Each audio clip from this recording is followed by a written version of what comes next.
Hello dear students, आज के video में हम लोग डिस्कस करेंगे कि पतले लेंस के लिए अपवर्तन का सूत्र क्या होता है। थिन लेंसेज मतलब जो भी लेंस आप टेंथ में पढ़े थे उसी के लिए हम आज अपवर्तन का फार्मूला डिराइव करेंगे।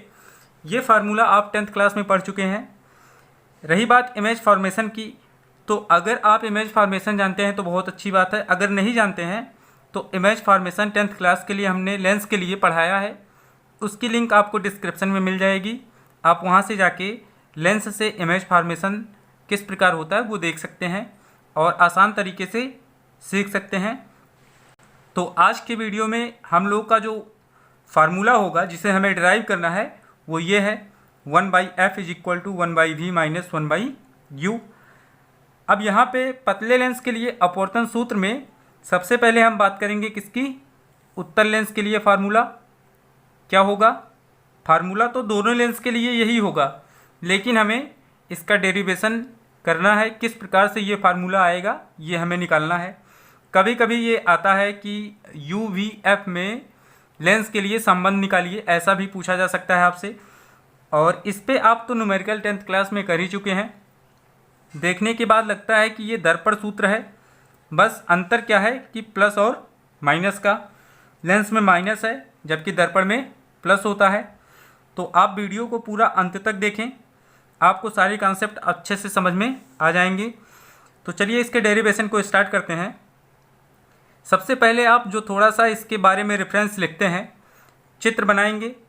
ये आपका उन्हीं डायग्राम में से एक चित्र है।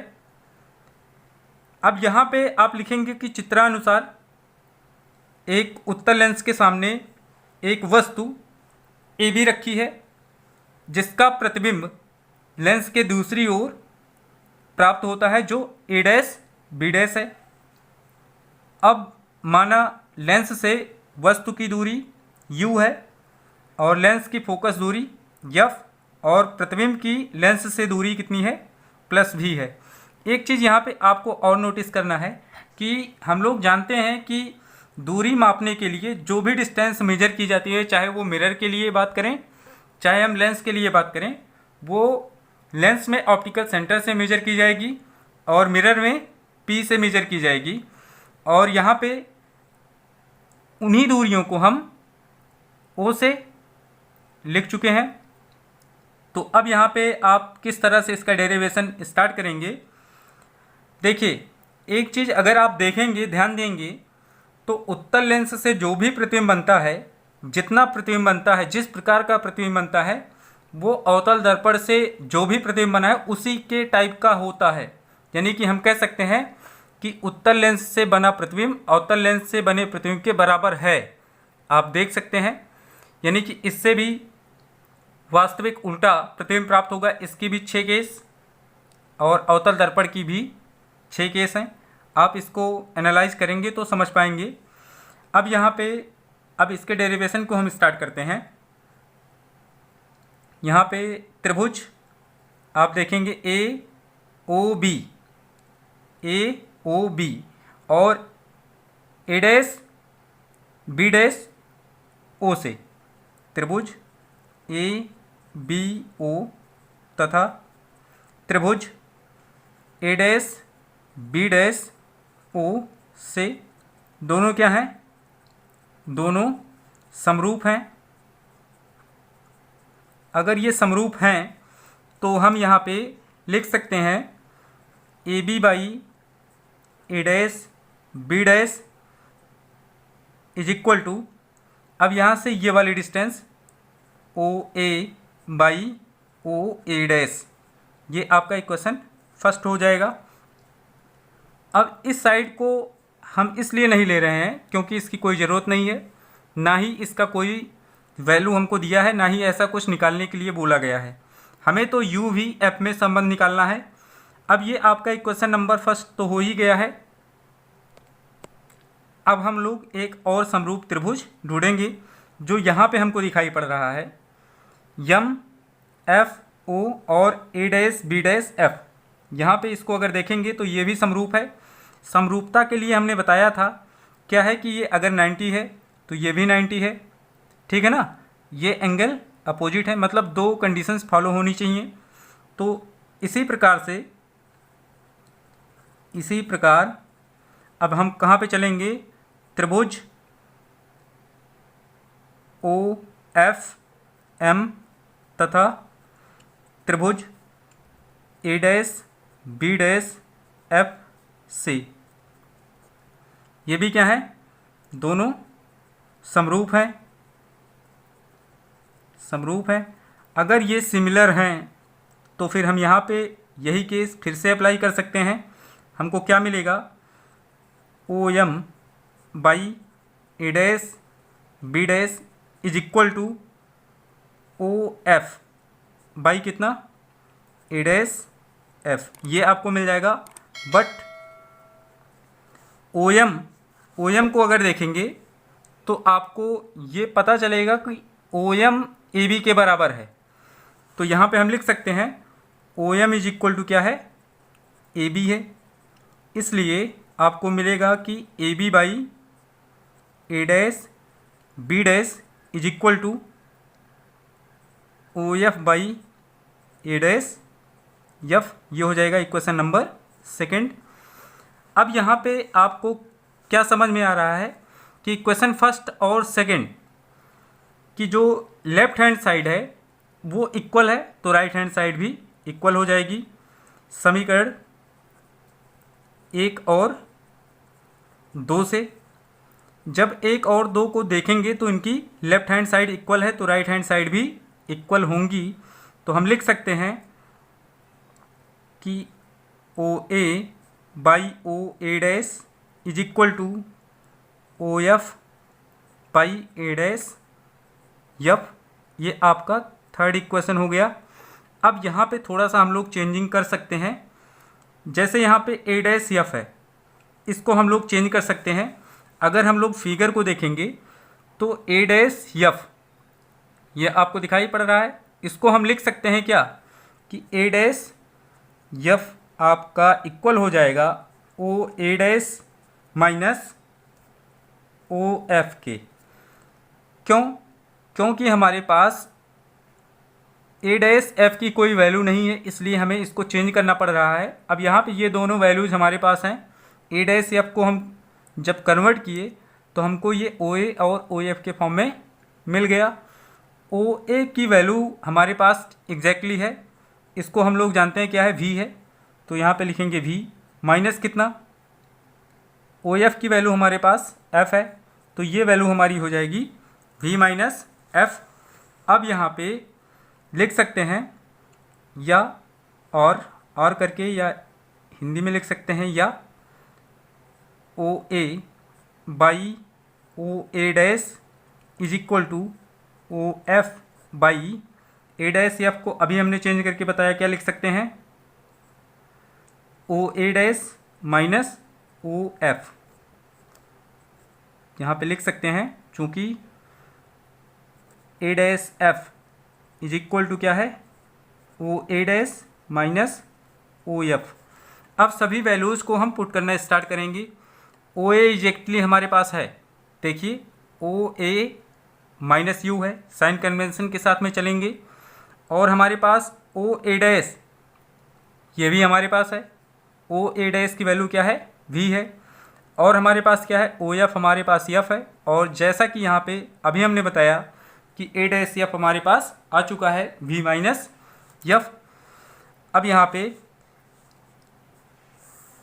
आप कोई इक्वेशन इसको मान सकते हैं 4। समीकरण 4 में ओ ए डैश ओ एफ तथा यहाँ पे अभी हमने बताया कि ए डैश एफ का मान जो है वो निकल चुका है, का मान रखने पर अगर मान रखेंगे तो हमारा इक्वेशन कुछ इस तरह से हो जाएगा। ये देखिए ओ ए का मान हमारे पास एग्जैक्टली कितना है, यहाँ पे एक बार मैं लिख देता हूँ, ओ ए इज इक्वल टू क्या है, माइनस यू। ओ एफ कितना है, एफ प्लस एफ के साथ में मतलब एफ, और यहाँ से ओ ए डैश ये वैल्यू हमारे पास है वी, और क्या है हम जानते हैं कि यहाँ से जो भी वैल्यू अभी ए डैश एफ की निकाली गई वो भी माइनस एफ के बराबर है। तो मतलब A dash F is equal to कितना है, भी माइनस एफ। अब ये इक्वेशन थोड़ा सा शिफ्ट होगा। ओ ए की वैल्यू है माइनस यू बाई कितना, ओ ए डैश की वैल्यू हमारे पास है कितना है, भी है, is equal to F by कितना, भी माइनस एफ। अब यहाँ से क्रॉस मल्टीप्लाई करेंगे तो हमको मिलेगा minus U V minus F is equal to V F. ये इक्वेशन 5 मान सकते हैं आप, या भी एक स्टेप और सॉल्व कर लीजिए। यहाँ से जब मल्टीप्लाई करेंगे तो माइनस यू वी हो जाएगा और प्लस यू एफ होगा is equal to V F. ये इक्वेशन 5 हो गया। अब यहाँ पे अगर हम लोग थोड़ा सा माइंड सेट करें कि अगर यू वी एफ से हम लोग डिवाइड कर दें इक्वेशन 5 के बोथ साइड में, यानी कि दोनों पक्षों में, तो हमको फार्मूला मिल जाएगा। यानी कि समीकरण 5 के दोनों पक्षों में यू वी एफ से भाग करने पर, अब जब यहाँ से डिवाइड करेंगे तो देखिए minus U V by U V F ऐसा होगा, plus U F divide by U V F ये हो जाएगा, is equal to V F divide by कितना हो जाएगा, यू वी एफ ऐसा होगा। यहाँ से यू वी कैंसिल हो जाएगा, यहाँ से यू एफ कैंसिल होगा, ये कैंसिल हो गया, और यहाँ से वी एफ कैंसिल हो जाएगा। तो वी एफ आप यहाँ से कैंसिल कर सकते हैं, आपको मिलेगा कितना, माइनस 1 बाई एफ प्लस कितना यहाँ पे आपको मिला है 1 by V is equal to, यहाँ पे आपको कितना मिला है 1 बाई यू। अब 1 बाई एफ को ट्रांसफ़र कर दीजिए इधर, मतलब ये चीज़ इधर आ जाएगी। तो यहाँ से आपको मिलेगा 1 by F is equal to 1 by, यहाँ पे भी है ना, तो आएगा ये 1 बाई भी आपका प्लस में रहेगा। जब ये चीज़ इधर आएगी तो माइनस 1 बाई यू हो जाएगा। आपको फार्मूला मिल चुका है 1 by F is equal to 1 by V minus 1 by U. ये आपका फार्मूला हो गया पतले लेंस के लिए। जब आप पतले लेंस से अपवर्तन कराते हैं तो ये फार्मूला आपको मिलेगा, और यहाँ से आप इस फार्मूले का यूज़ करके जो भी न्यूमेरिकल्स होंगे उनको सॉल्व करेंगे। लेकिन न्यूमेरिकल्स में भी आपको साइन कन्वेंशन लगाना पड़ेगा, यानी कि लेंस के या दर्पण के जो भी न्यूमेरिकल आप सॉल्व कर रहे हैं तो वहाँ पे एक बार फिर से साइन कन्वेंशन यूज किया जाएगा। ऐसा इसलिए किया जाता है क्योंकि एक बार जो भी डिस्टेंस आपने निगेटिव रखी है, देखिए इसका हमने आपसे क्वेश्चन पूछा था, वो आपने तो कमेंट किया नहीं, लेकिन हम बताते हैं। आप अगर ध्यान देंगे तो एक्चुअल में आपने u के लिए माइनस सिंबल यूज किया है, यानी कि एक बार जो भी आपने यहाँ पे यूज किया है उसको रियल टाइम में हटाने के लिए फिर से अगर उसे हमें एक बार माइनस करना पड़े तो वो प्लस हो जाएगा। मतलब इसीलिए न्यूमेरिकल्स को सॉल्व करते समय एक बार फिर से साइन कन्वेंशन यूज किया जाता है, और आपका तब वो जो रिजल्ट आता है वो सही रिजल्ट होता है, एग्जैक्ट रिजल्ट होता है, यानी कि जो हम लोग एनालाइज करते हैं, ह्यूमन आई एनालाइज करती है। तो आज के वीडियो में बस इतना ही। आई होप आपको सारा स्टेप अच्छे से समझ में आया होगा। आसान तरीके से आपको हमने बताया है। अगर वीडियो पसंद आया है तो वीडियो को लाइक करें। अगर कहीं डाउट है तो आप हमें कमेंट कर सकते हैं, और अगले वीडियो में हम लोग डिस्कस करेंगे अवतल लेंस के लिए अपवर्तन का सूत्र क्या होगा। यानी कि आप ये भी ध्यान रखें कि हम जो भी पढ़ रहे हैं वो हमारा क्या है, पतला अवतल लेंस या पतला उत्तल लेंस है, यही हमारे सिलेबस में है। तो अगर वीडियो आपको पसंद आई है तो वीडियो को लाइक करें, शेयर करें, और अगर चैनल पे पहली बार आए हैं तो चैनल को ज़रूर सब्सक्राइब करें। धन्यवाद।